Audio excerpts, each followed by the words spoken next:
Oops! Andito na naman si Uncle Tak. Itong araw pala na to ay December 19, Christmas party namin, Team 7 Sister. At etong pagkain naman na to ay pagsasaluhan naming lahat. Kaya itong araw na ito ay busog na naman yung Uncle Tax nyo sapagkat napakadami ng aming pagkain. 3 oras nga lang pala yung party namin sapagkat may darating nga kaming guest mamaya. Araw nga pala ng Biyernes kaya busy kami mamaya.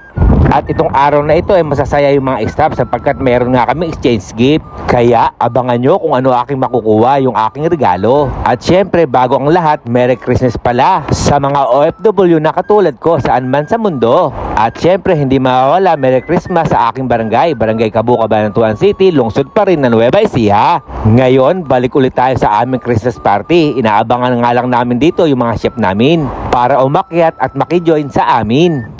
Habang hinihintay nga namin, kami ay nagpicture-picture muna at syempre video na din. At lumipas na nga yung 15 minuto, dumating na rin yung mga chef namin. At sisimulan na rin yung party.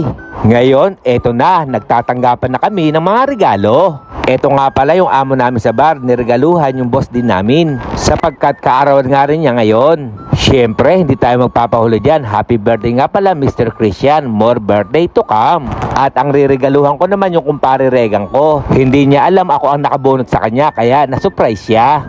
Nakikita niyo naman, sagad yung ngiti, tuwang-tuwa. Dahil ang binigay ko sa kanya ay 4 na damit from Giordano. Kaya Merry Christmas sa'yo, paring Regan. O kayong mga uncle, meron na rin ba kayo natanggap ng mga regalo? Ako naman meron na. Eto, sabi ko nga kahit anong regalo, ayos lang, at least meron akong natanggap.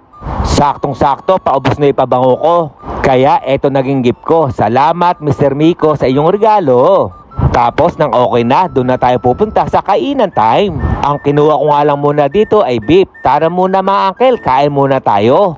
Kasarap, talaga mabubusog na naman yung Uncle Tax nyo.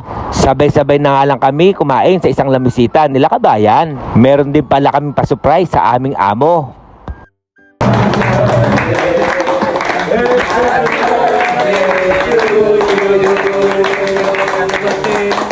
Muli, happy birthday uli sa'yo Mr. Christian. More birthday to come and God bless. Sa mga kababayan ko dito, nag-Christmas party na ba kayo? Sa mga hindi pa, invite nyo naman ako at makapunta. Eto na, ang susunod ko na makakainin, itong turkey. Legs part nga pala yung kinuha ko para masarap. Kalinamnam, kalasa ng pabo. Woo! Kaya hanggang dito na lang. Ito po yung Uncle Tax. Ingat and Merry Christmas!